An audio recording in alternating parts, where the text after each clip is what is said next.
Okay. This might be the last one I read today. We'll see how much I want to just chill and hang out in the planet that they go to, because that is some of my favorite stuff, is the conformity is the devil stuff. Yeah. So we'll see how long I want to mess around there. Look at how much we've read. Okay, this is the much that we've read. This is the much that we still have to go. Look at that! I'm very impressed by that. These are fairly long chapters, but we're only on chapter 6. So long chapters in a short book. Cool. Okay, chapter 6, The Happy Medium. Again they focused their eyes on the crystal ball. The earth with its fearful covering of dark shadows swam out of view, and they moved rapidly through the Milky Way. And there was the thing again. Watch, the medium told them. The darkness seemed to seethe and writhe. Was this meant to comfort them? Suddenly there was a great burst of light through the darkness. The light spread out, and where it touched the darkness disappeared. The light spread until the patch of dark thing had vanished, and there was only a gentle shining, and through the shining came the stars, clear and pure. Then slowly the shining dwindled until it too was gone, and there was nothing but stars and starlight. No shadows, no fear. Only the stars and the clear darkness of space, quite different from the fearful darkness of the thing. You see, the medium cried, smiling happily. It can be overcome. It is being overcome all the time. Mrs. Whatsit sighed, a sigh so sad that Meg wanted to put her arms around her and comfort her. Tell us exactly what happened then, please, Charles Wallace said in a small voice. It was a star, Mrs. Whatsit said sadly. A star giving up its life in battle with the thing. It won. Oh, yes, my children, it won. But it lost its life in the winning. Mrs. Witch spoke again. Her voice sounded tired, and they knew that the speaking was a tremendous effort for her. It was not so long ago for you, was it? Mrs. Whatsit shook her head. Charles Wallace went up to Mrs. Whatsit and said, I see now, I understand. You were a star once, weren't you? Mrs. Whatsit covered her face with her hands as though she was embarrassed, and nodded. And you did what that star just did? With her face still covered, Mrs. Whatsit nodded again. Charles Wallace looked at her very solemnly. I think I should like to kiss you. Mrs. Whatsit took her hands down from her face, and pulled Charles Wallace to her in a quick embrace.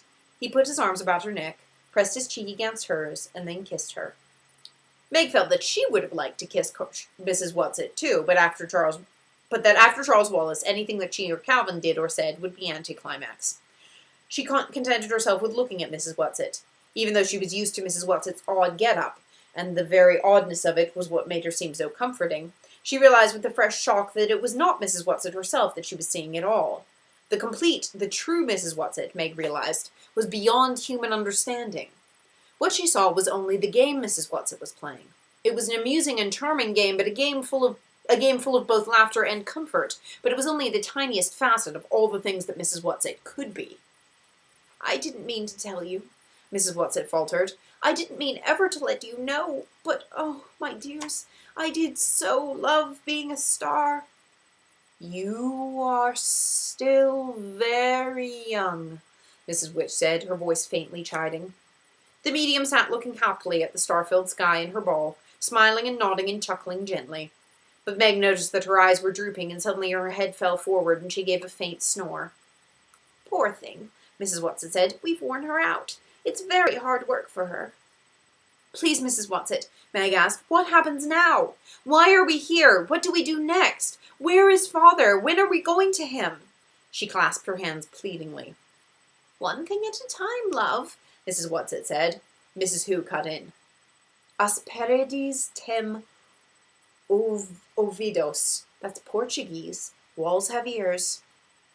Yes, let us go outside, Mrs. Whatsit said. Come, we'll let her sleep.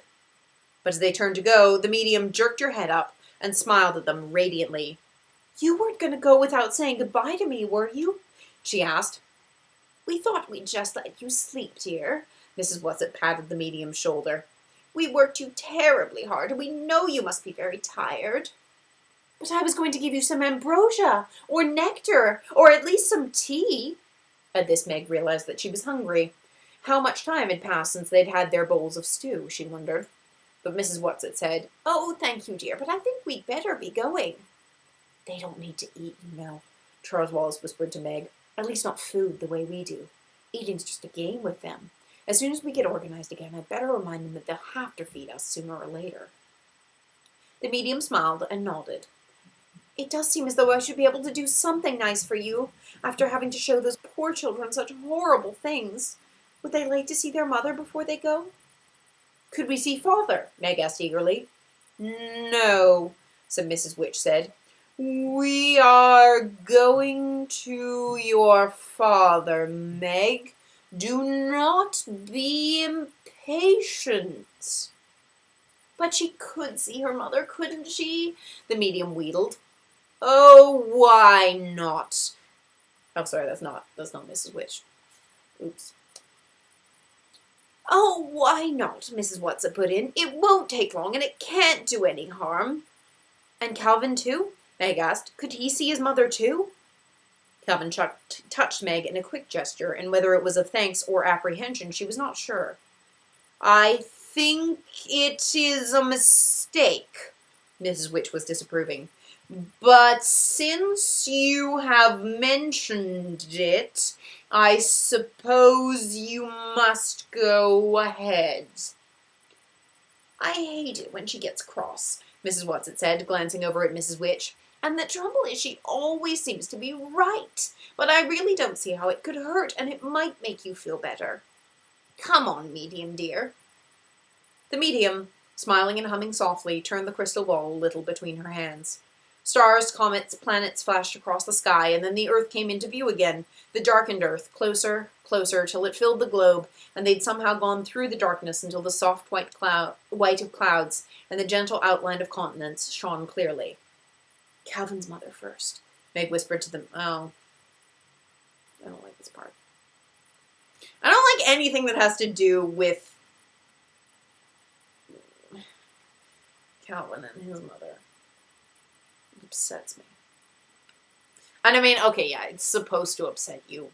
And, you know, I'm not gonna defend Calvin's mother because clearly she's not a good mother, but I don't know, I'm not crazy about, like, the kind of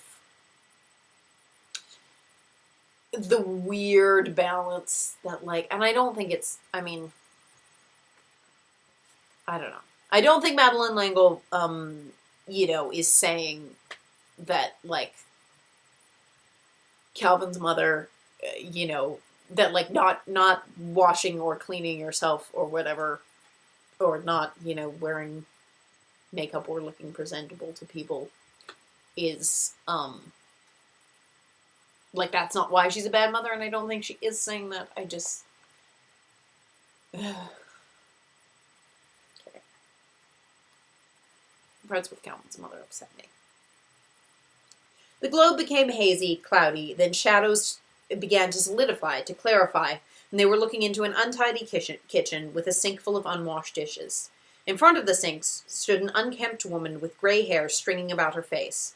Her mouth was open, and Meg could see the toothless gums, and it seemed that she could almost hear her screaming at two small children who were standing by her. Then she grabbed a long wooden spoon from the sink and began whacking one of the children. "Oh, dear," the medium murmured, and the picture began to dissolve. "I didn't really—" "It's all right," Calvin said in a low voice. "I think I'd rather you knew." Now, instead of reaching out to Calvin for safety, Meg took his hand in hers, not saying anything in words, but trying to tell him by the pressure of her fingers what she felt. If anyone had told her only the day before that she, Meg, the snaggletooth, the myopic, I don't know why I went for mysterious, the clumsy, would be taking a boy's hand to offer him comfort and strength, particularly a popular and important boy like Calvin, the idea would have been beyond her comprehension. But now it seemed as natural to want to help and protect Calvin as it did Charles Wallace. I don't know what. I mean, I guess I'm just never wild about stuff that draws, like, and I don't think that this book actually does do it. I don't think this book really does do that at all, because again, like, just one page over, they're calling, they talk about how Meg is, snaggle-toothed and unkempt and stuff like that. But it's, I am not wild about stuff that, like, uses, not cleaning the house and not taking care of personal appearance, as a way to other people, if that makes sense. As a way to be like, we're the clean people, and those there are the dirty people, because I feel like clearly this woman does many worse things than be dirty, but I feel like they focus on the dirt when, I mean, they could, they should be focusing on. It's like the tiniest nitpick with this book, and I don't, it's not really a full-formed thought that I have about this. I just know that every time I get to a section where they talk about Coffin's mother, I just feel like super gross and uncomfortable, and I mean, obviously, for a reason, because they're gross, uncomfortable scenes. But yeah. I'm not going to talk about this anymore because I have no right to talk about this because, yeah, I have no right to talk about this, but yeah, it just bothers me. The shadows were swirling in the crystal again, and as they cleared, Meg began to recognize her mother's lab at home. Mrs. Murray was sitting perched on her high stool, writing away at a sheet of paper on a clipboard on her lap. She's writing father, Meg thought, the way she always does, every night. The tears that she could never learn to control swam to her eyes as she watched. Mrs. Murray looked up from her letter, almost as though she were looking toward the children, and then her head drooped, and she put down it down on the paper, and sat there, huddled up, letting herself relax into an unhappiness that she never allowed her children to see. And now the desire for tears left Meg. The hot protective anger she had felt for Calvin when she looked into his home, she now felt turned toward her mother. "Let's go," she cried harshly. "Let's do something." "She's always so right," Mrs. Whatsett murmured, looking towards Mrs. Witch. "Sometimes I wish she would just say I told you so and have done with it." "I only meant to help," the medium wailed. "Oh, medium dear, don't feel badly," Mrs. Whatsett said swiftly. "Look at something cheerful. Do. I can't bear to have you depressed." "It's all right," Meg assured the medium earnestly. "Truly it is, Mrs. Medium, and we thank you very much." "Are you sure?" the medium asked brightly. Of course. It really helped ever so much because it made me mad, and when I'm mad I don't have room to be scared." "Well, kiss me goodbye for good luck, then," the medium said. Meg went over to her and gave her a quick kiss, and so did Charles Wallace. The medium looked smilingly at Calvin and winked. "I want the young man to kiss me, too. I always did love red hair. And it'll give you good luck, laddie me love." I feel you, medium. Love me some red hair. Calvin bent down, blushing, and awkwardly kissed her cheek. The medium tweaked his nose. "You've got a lot to learn, my boy," she told him. "Now goodbye, medium dear, and many thanks," Mrs. Whatsett said. "I dare say we'll see you in an eon or two." "Where are you going, in case I want to tune in?" the medium asked. "Camazotz," Mrs. Whatsett told her. Where and what was Camazotz? Meg did not like the sound of the word, or the way in which Mrs. Whatsett pronounced it. Okay. So, I don't know. I don't actually know. I should look this up. I don't know if Camazotz is a word that is common in another language meaning evil, or if Kenneth Oppel stole that word. But I remember reading this book and being like, because the god of the underworld in the Silverwing books is named Camazotz. And I always wondered, like, if Kenneth Abel read Wrinkle in Time as a kid and, decided to call his main, bad god, devil character, after this book, or if it's like a completely different thing that both Madeleine L'Engle and Kenneth Abel happen to research. But I just love that little parallel there between two books that, that both the very, very bad planet and the very bad god in two completely different and unrelated books are both called Camazotz. And it is an evil sounding word, whatever it actually means. But please don't distress yourself on our behalf. We know you don't like looking at dark planets, and it's very upsetting to us when you aren't happy.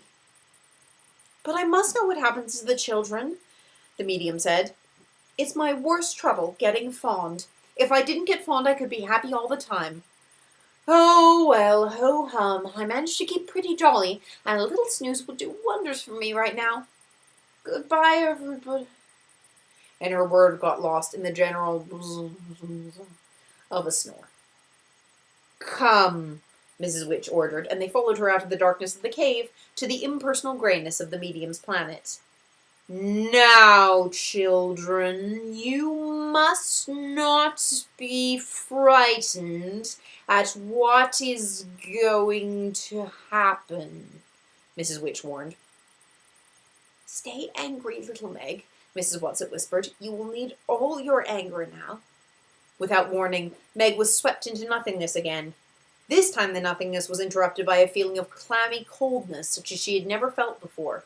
The coldness deepened and swirled all about her and through her, and was filled with a new and strange kind of darkness that was completely tangible, a thing that wanted to eat her and digest her like some enormous malignant beast of prey.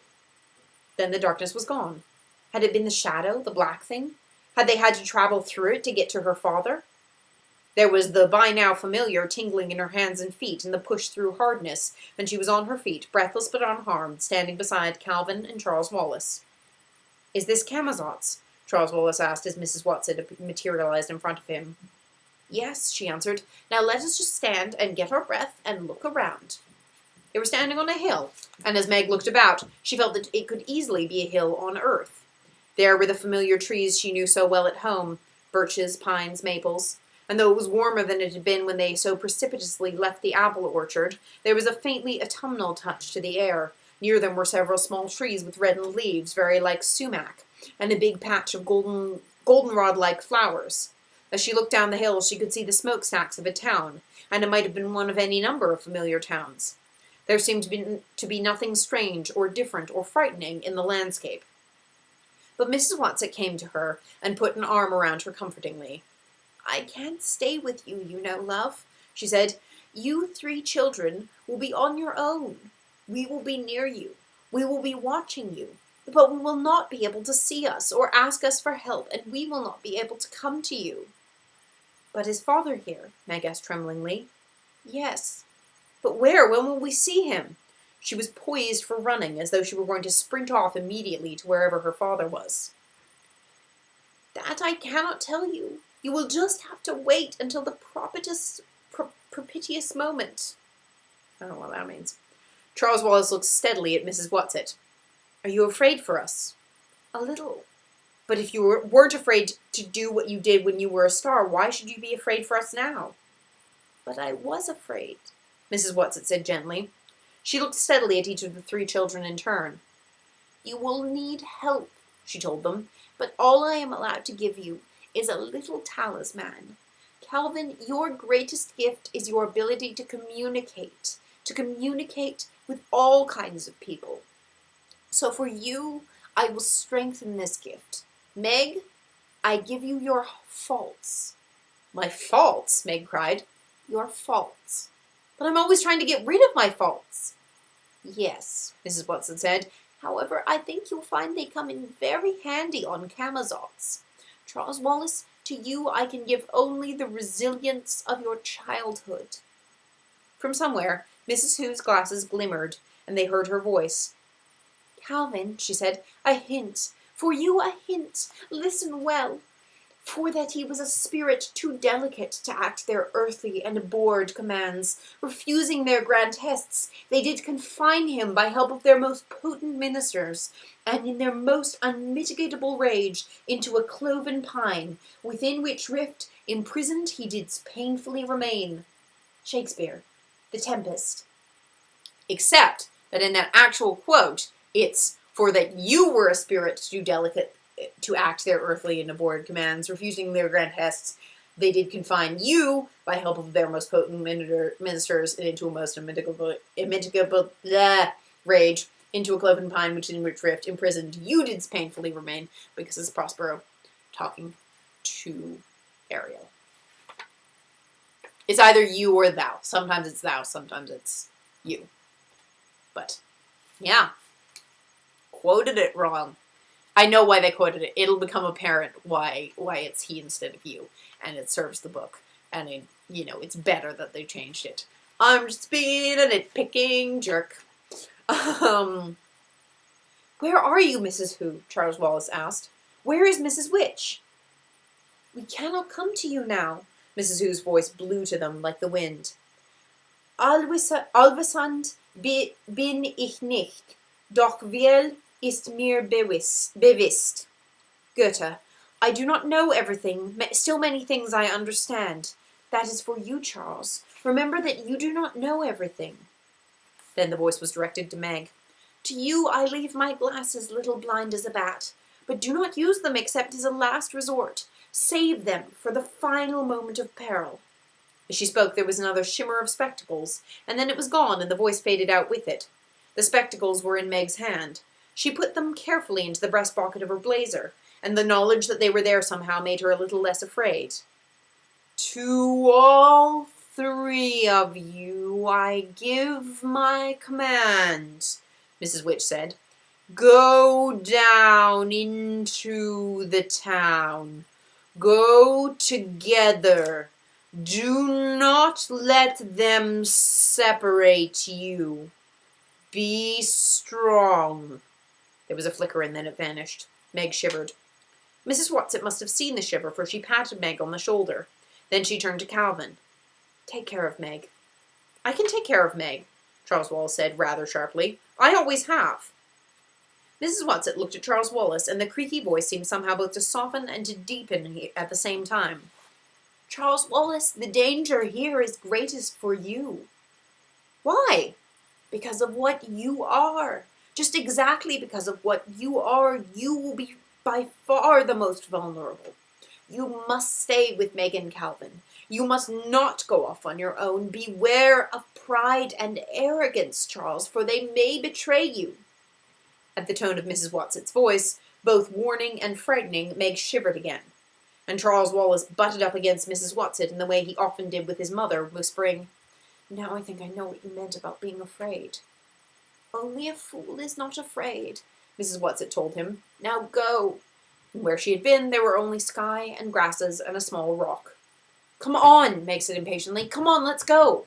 She was completely unaware that her voice was trembling like an aspen leaf. She took Charles Wallace and Calvin each by the hand and started down the hill. Below them, the town was laid out in harsh, angular patterns. The houses in the outskirts were all exactly alike, small square boxes painted gray.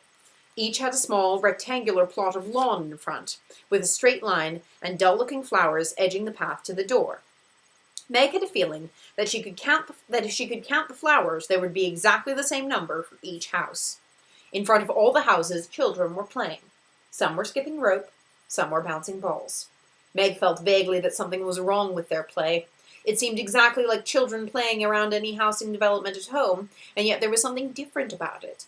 She looked at Calvin and saw that he, too, was puzzled. Look, Charles Wallace said suddenly. They're skipping and bouncing in rhythm. Everyone's doing it at exactly the same moment. This was so. As the skipping rope hit the pavement, so did the ball. As the rope curved over the head of the jumping child with the ball caught the ball. Down came the ropes, down came the balls. Over and over and over again. Up, down, all in rhythm, all identical. Like the houses, like the paths, like the flowers. Then the doors of all the houses opened simultaneously, and out came women like a row of paper dolls. The prints of their dresses were different, but they all gave the appearance of being the same. Each woman stood on the steps of her house. Each clapped. Each child with the ball caught the ball. Each child with the skipping rope folded the rope. Each child turned and walked into the house. Doors clicked shut behind them. How can they do it? Meg asked wonderingly. We couldn't do it that way if we tried. What does it mean? Let's go back. Calvin's voice was urgent. Back? Charles Wallace said. Where? I don't know. Anywhere. Back to the hill. Back to Mrs. Whatsit and Mrs. Who and Mrs. Which. I don't like this. But they aren't there. Do you think they'd come to us if we turn back now? I don't like it, Calvin said. Come on! Impatience made Meg squeak. You know we can't go back. Mrs. Whatsit said to go into the town. She started down on the street, and the two boys followed her. The houses, all identical, continued as far as the eye could reach. Then, all at once, they saw the same thing and stopped to watch. In front of one of the houses stood a little boy with a ball, and he was bouncing it. But he bounced it rather badly, and with no particular rhythm, sometimes dropping it and running after it with awkward, furtive leaps, and sometimes throwing it up in the air and trying to catch it. The door of his house opened, and out ran one of the mother figures. She looked wildly up and down the street, saw the children, and put her hand to her mouth as though to stifle a scream, grabbed the little boy, and rushed indoors with him. The ball dropped from his fingers and rolled out into the street. Charles Wallace ran after it and picked it up, holding it out for Meg and Calvin to see. It seemed like a perfectly ordinary brown rubber ball. Let's take it to him and see what happens, Charles Wallace suggested. Meg pulled at him. Mrs. Whatsit said for us to go on into the town. Well, we are in the town, aren't we? The outskirts, anyhow. I want to know more about this. I have a hunch it may help us later. You go on if you don't want to come with me. No, Calvin said firmly. We're going to stay together. Mrs. Whatsit said we weren't to let them separate us. But I'm with you on this. Let's knock and see what happens. They went up the path to the house, Meg reluctant, eager to get on into the town. Let's hurry, she begged. Please, don't you want to find Father? Yes, Charles Wallace said, but not blindly. How can we help him if we don't know what we're up against? And it's obvious we've been brought here to help him, not just to find him. He walked briskly up the steps and knocked at the door. They waited. Nothing happened. Then Charles Wallace saw a bell, and this he rang. They could hear the bell buzzing in the house, and the sound of it echoed down the street. After a moment, the mother figure opened the door. All up and down the street, other doors opened, but only a crack, and eyes peered toward the three children and the woman looking fearfully out the door at them. What do you want? She asked. It isn't paper time yet. We've had milk time. We've had this month's Puller Prush person, and I've given my decency donations regularly. All my papers are in order. I think your little boy dropped his ball, Charles Wallace said, holding it out. The woman pushed the ball away. Oh, no! The children in our section never drop balls. They're all perfectly trained. We haven't had an aberration for 3 years. All up and down the block, heads nodded in agreement. Charles Wallace moved closer to the woman and looked past her into the house. Behind her in the shadows, he could see the little boy, who must have been about his own age. You can't come in, the woman said. You haven't shown me any papers. I don't have to let you in if you haven't any papers. Charles Wallace held the ball out beyond the woman so that the little boy could see it. Quick as a flash, the boy leaped forward and grabbed the ball from Charles Wallace's hand, then darted back into the shadows. The woman went very white, opened her mouth as though to say something, then slammed the door in their faces instead. All up and down the street, doors slammed.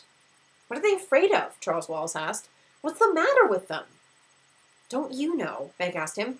Don't you know what all this is about, Charles? Not yet, Charles Wallace said. Not even an inkling. And I'm trying, but I didn't get through anywhere. Not even a chink. Let's go. He stumped down the steps. After several blocks, the houses gave way to apartment buildings. At least, Meg felt sure that that was what they must be. They were fairly tall, rectangular buildings, absolutely plain, each window, each entrance exactly like every other.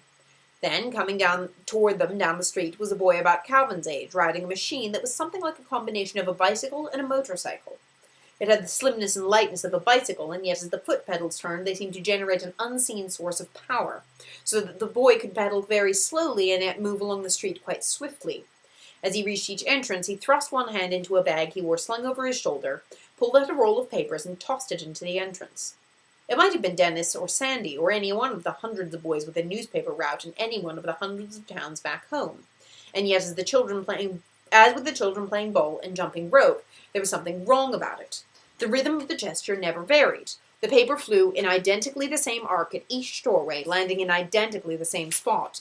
It was impossible for anybody to throw with such consistent perfection. Calvin whistled. I wonder if they play baseball here. As the boy saw them, he slowed down on his machine and stopped, his hand arrested as it was about to plunge into the paper bag. What are you kids doing out on the street? He demanded. Only root boys are allowed out now. You know that.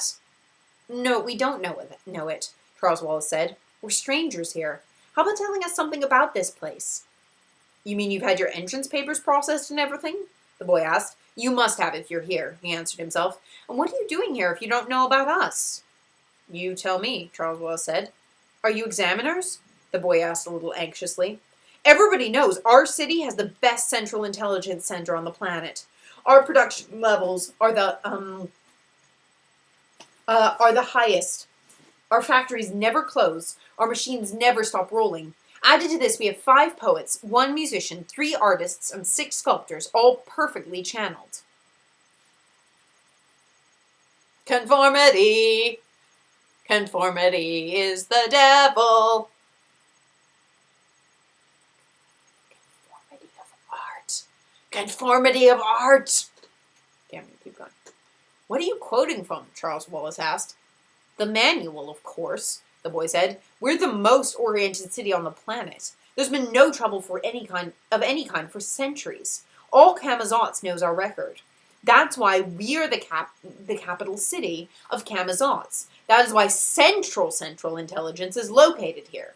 That's why it makes its home here. There was something about the way he said it that made a shiver run up and down Meg's spine. But Charles Wallace asked briskly, where is this central intelligence center of yours? Central, the boy corrected. Just keep going and you can't miss it.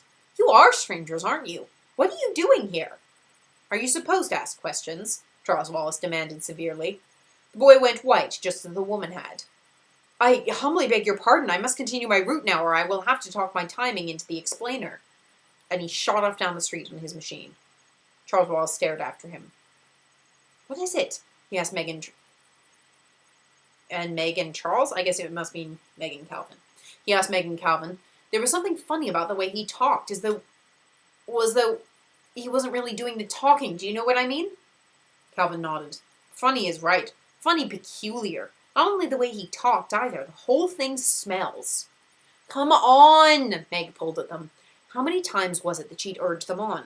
Let's go find Father. He'll be able to explain it all to us. They walked on. After several more blocks, they began to see other people, grown-up people, not children, walking up and down across the streets. These people ignored the children entirely, seeming to be completely intent on their own business. Some of them went into the apartment buildings. Most of them were heading in the same direction as the children. As these people came to the main street from the side streets, they would swing round the corners with an odd, automatic stride, as though they were so deep in their own problems and the route so familiar that they didn't have to pay any attention to where they were going. After a while, the apartment buildings gave way to what must have been office buildings, great stern structures with enormous entrances. Men and women with briefcases poured in and out. Charles Wallace went up to one of the women, saying politely, "Excuse me, but could you please tell me—" But she hardly glanced at him as she continued on her way. Look, Meg pointed. Ahead of them, across the square, was the largest building they had ever seen, higher than the Empire State Building and almost as long as it was high. This must be it, Charles Wallace said. There's central intelligence, or whatever it is. Let's go on. But if Father's in some kind of trouble with this planet, Meg objected, isn't that exactly where we shouldn't go?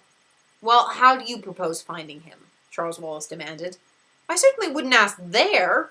I didn't say anything about asking, but we aren't going to have the faintest idea where or how to begin to look for him until we find out something more about this place. And I have a hunch that's the place to start. If you have a better idea, Meg, why, of course, just say so. Oh, get down off your high horse, Meg said crossly. Let's go to your old central intelligence and get it over with. I think we ought to have passports or something, Calvin suggested. This is much more than leaving America to go to Europe.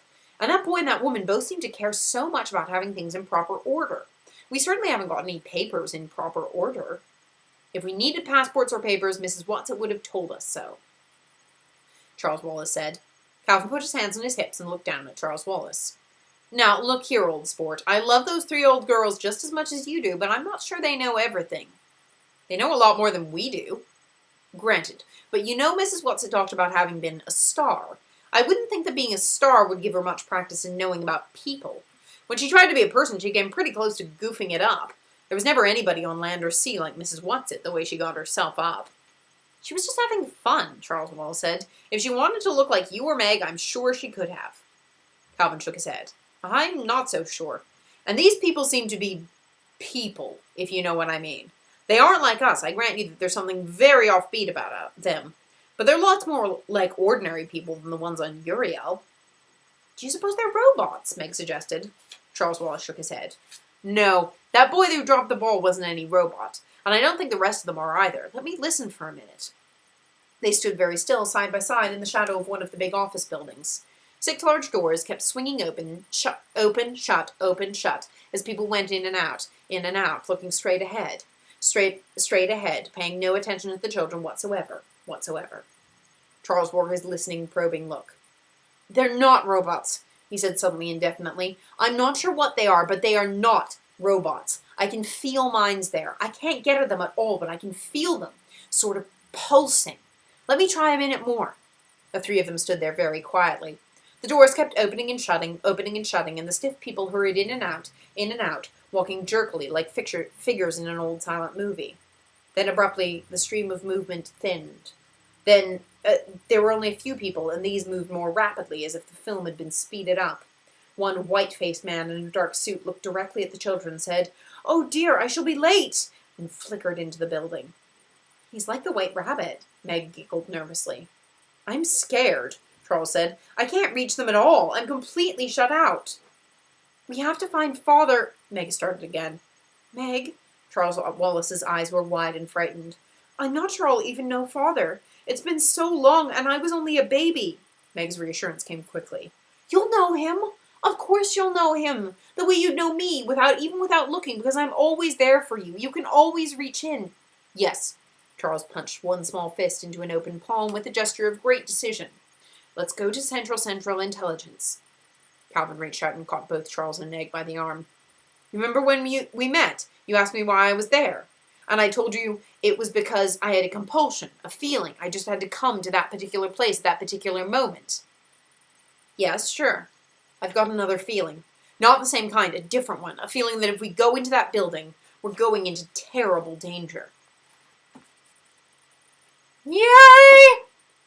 The plot is started. Actually, the plot has already started before this, but...